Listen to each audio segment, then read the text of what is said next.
Olá, queridos, paz e graça, tudo bem com vocês? Como estão esses dias de quarentena?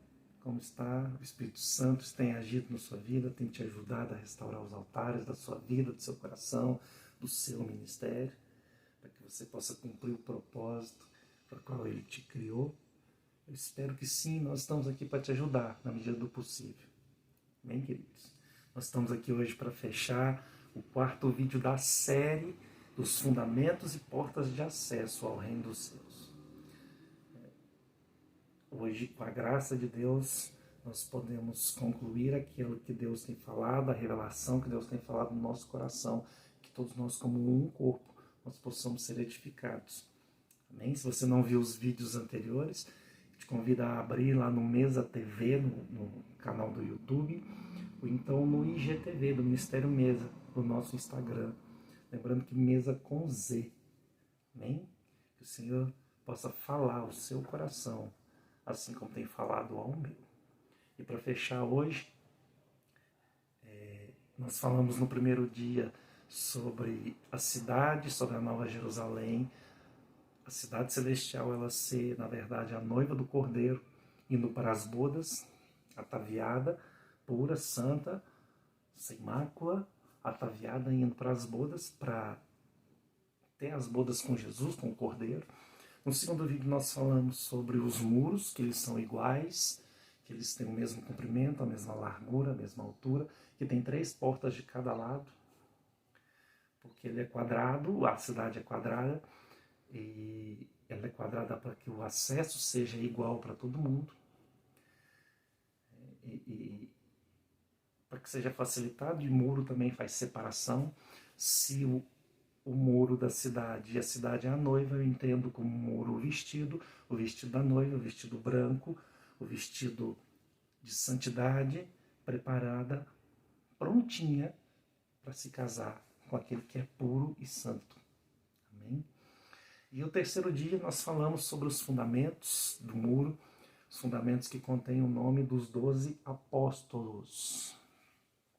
E junto com os nomes dos 12 apóstolos, haverão pedras preciosas. E nós falamos a respeito disso, que os fundamentos do acesso à igreja celestial, o acesso à noiva do Cordeiro, o acesso à cidade santa, ela é através do evangelho genuíno de Jesus. Jesus, lá em Efésios capítulo 2, Paulo fala que Jesus é a pedra angular, Jesus é o alicerce da construção, e sobre o alicerce é estabelecido o fundamento dos apóstolos e dos profetas. Então, o fundamento apostólico do evangelho genuíno é o que dá acesso à cidade santa, a noiva celestial, a noiva santa do Cordeiro. Então, sem o evangelho, sem aquilo que é pregado na graça, sem aquilo que é pregado no Novo Testamento, não tem muro, e sem o muro não tem cidade, sem cidade não tem igreja gloriosa, sem igreja gloriosa não tem bodas. Nós continuamos aqui, bem, queridos. Então nós precisamos resgatar esses fundamentos apostólicos do evangelho genuíno de Jesus Cristo. E hoje, para fechar, nós vamos falar sobre os portões, sobre os portões da cidade. Nós vemos lá em Apocalipse 21, no versículo 12, fala assim: tinha um grande e alto muro, com 12 portas e 12 anjos junto às portas. Nas portas estavam escritos os nomes das 12 tribos de Israel.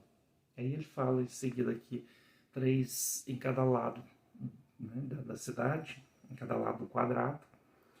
E lá no versículo 21, ele fala que as 12 portas eram 12 pérolas, cada porta feita de uma única pérola. Então, eu quero compartilhar com vocês algumas coisas muito específicas agora a respeito disso.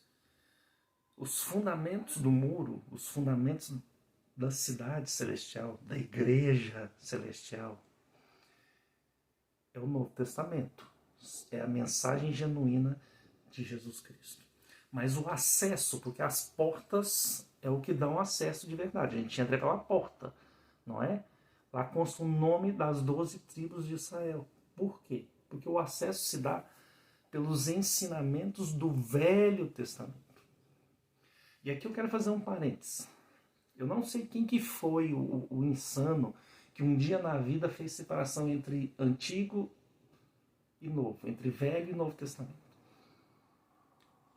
Esse evangelho barato da supergraça que existe hoje, ele fala assim que o Velho Testamento foi abolido, nós vivemos na graça, nós vivemos no Novo Testamento, não é isso?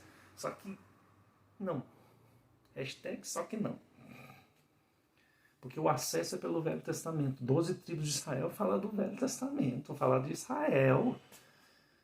O Novo Testamento fala da igreja, o Velho Testamento fala de Israel. E Israel, quando a gente lembra da lei no Velho Testamento. Jesus cumpriu a lei, ele não aboliu a lei. Então isso é algo muito importante que nós precisamos entender.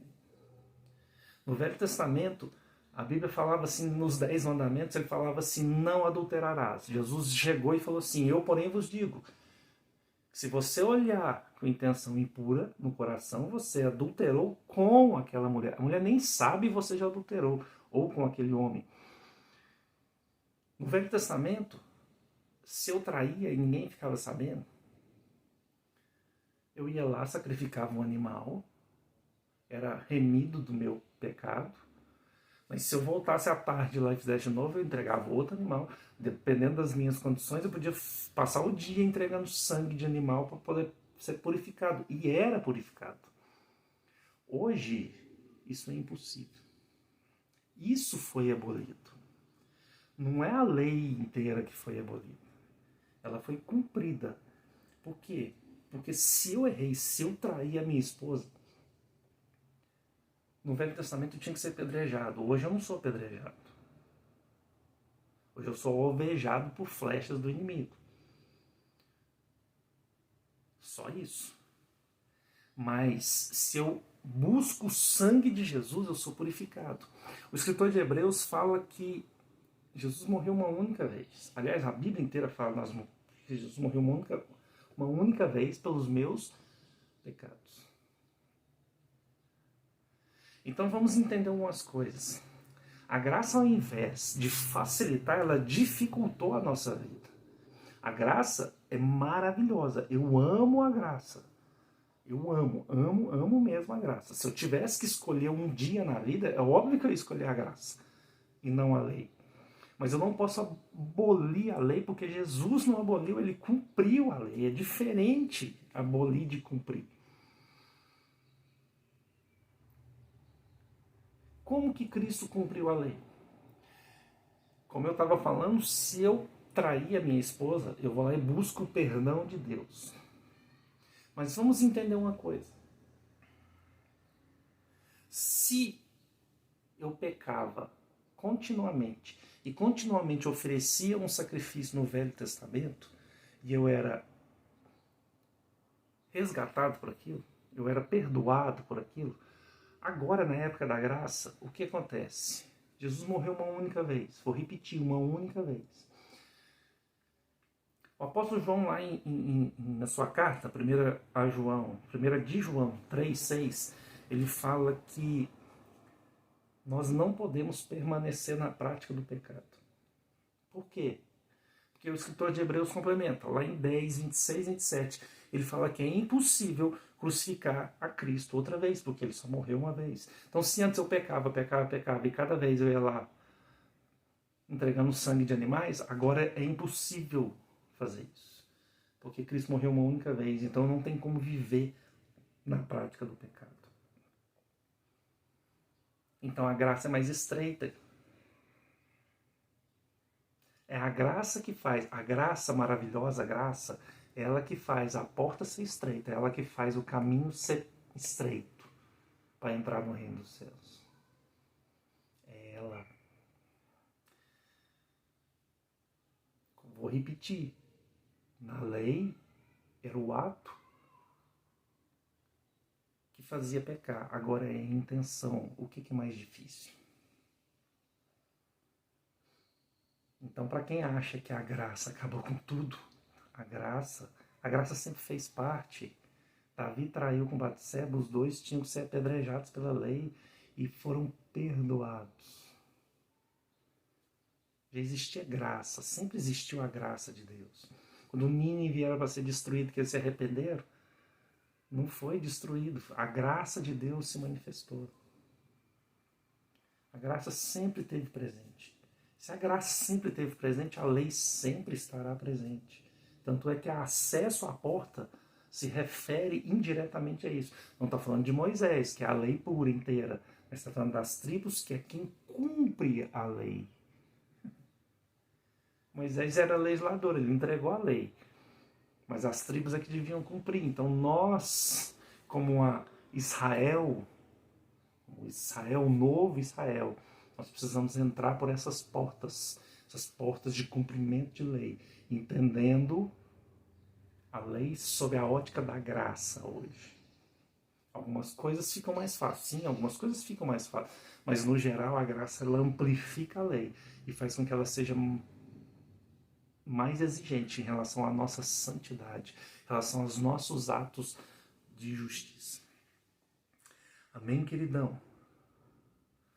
É isso que eu gostaria de compartilhar com vocês. Sabe, é isso que eu gostaria de dizer para vocês, aquilo que Deus tem falado. É o evangelho integral. Não existe Antigo e Novo Testamento. Não existe velho e novo. O que existe é um evangelho, uma palavra integral. Um evangelho integral. Umas boas novas integrais.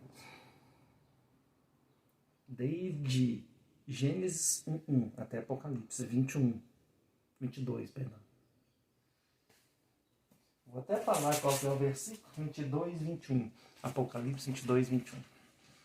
Toda a Bíblia, integral, é o que me dá acesso em fundamento da graça e entendimento da prática da lei, sobre a visão e a ótica da graça.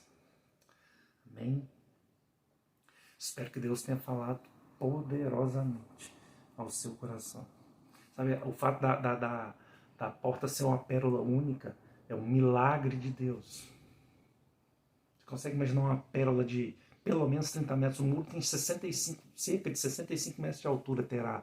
Você consegue imaginar se essa pérola ocupar um diâmetro de pelo menos a metade, pelo menos 30 metros, vamos pôr assim. Uma pérola única com 30 metros de diâmetro.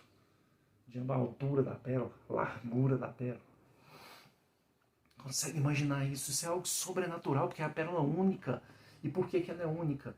Porque só Deus é capaz de fazer isso. O acesso é só Deus que é capaz de nos dar. O caminho é só Jesus. É só Jesus. E é por isso que Jesus falou assim, que o homem... Aqui compararei ao reino dos céus. Compararei a um homem que encontrou uma pérola valiosíssima.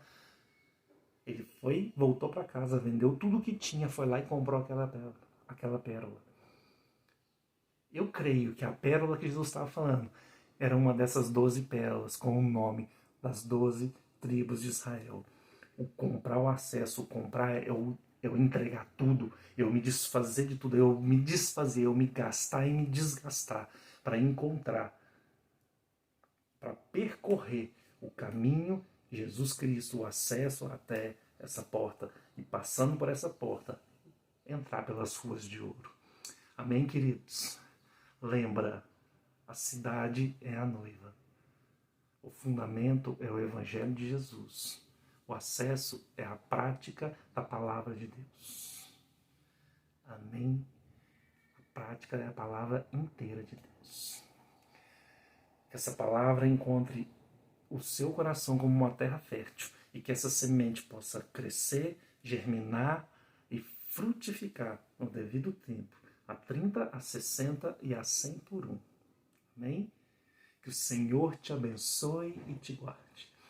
Que Ele faça resplandecer o seu rosto sobre ti e que Ele sempre tenha misericórdia de ti. Que o Senhor derrame sobre a sua vida a paz de Jesus, que excede todo entendimento, hoje e sempre. Amém? Fique com Deus, queridos. Até a próxima.